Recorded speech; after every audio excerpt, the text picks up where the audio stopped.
എനിക്ക് ഒരു കാര്യം പറയാനുണ്ടായിരുന്നു. എന്താ മോളെ? ഞാനൊരു തീരുമാനം എടുത്തു. പെട്ടെന്നുള്ളതാണെങ്കിലും ഒരുപാട് ആലോചിച്ച് തീരുമാനിച്ചതാ. ഉറപ്പുണ്ട്. ഇനി ഒന്നിനു വേണ്ടി വാശി പിടിച്ചിട്ടോ കാത്തിരുന്നിട്ടോ കാര്യമില്ലെന്ന് എനിക്ക് മനസ്സിലായി. ആ സ്ഥിതിക്ക് നിങ്ങളുടെയൊക്കെ തീരുമാനം അനുസരിച്ച് ജീവിച്ചാൽ മതിയെന്ന് കരുതി. ആരെയും ഞാനായിട്ട് എന്നെ സങ്കടപ്പെടുത്തില്ല.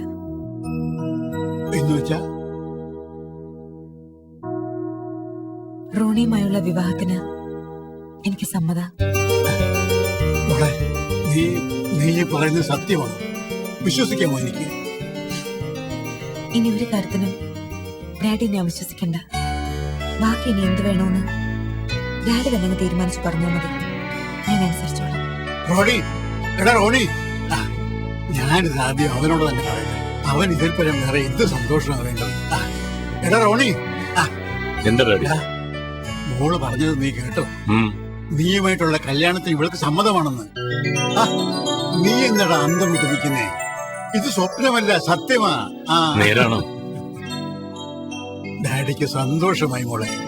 ഈ ജന്മം ഇതിൽ കൂടുതലൊന്നും നീ എനിക്ക് വേണ്ടി ചെയ്തു തരാനില്ല. മതി, ഇത്രയും മതി.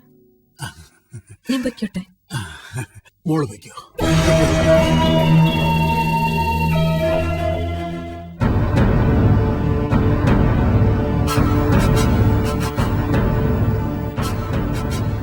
അവളെ വിശ്വസിക്കാവോ? പിന്നെന്താ, അവള് നമുക്ക് മുന്നേ രക്ഷയില്ലാന്ന് മനസ്സിലാക്കി തോൽവി സമ്മതിച്ചു. അത്രേ ഉള്ളൂ.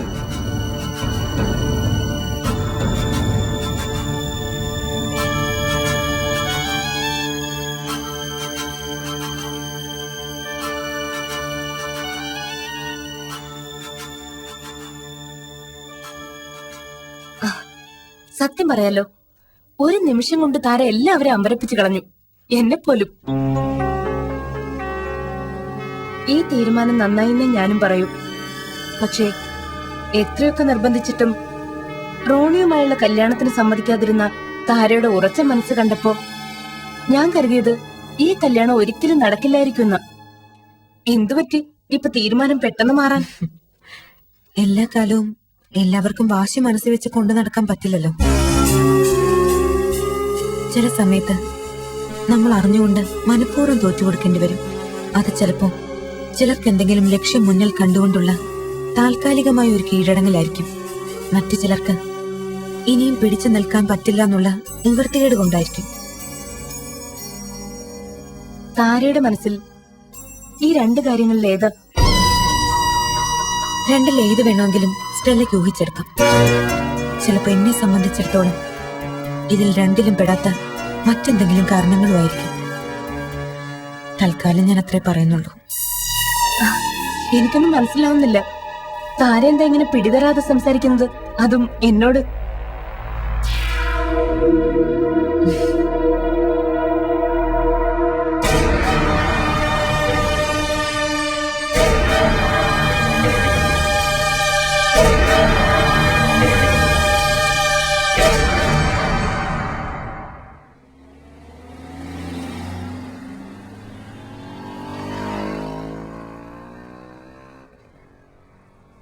പെട്ടെന്നൊരു മനംമാറ്റം ഉണ്ടായി താര കല്യാണത്തിന് സമ്മതിച്ചപ്പോ റോണി ഒരുപാടങ്ങ് സന്തോഷിച്ചു അല്ലേ?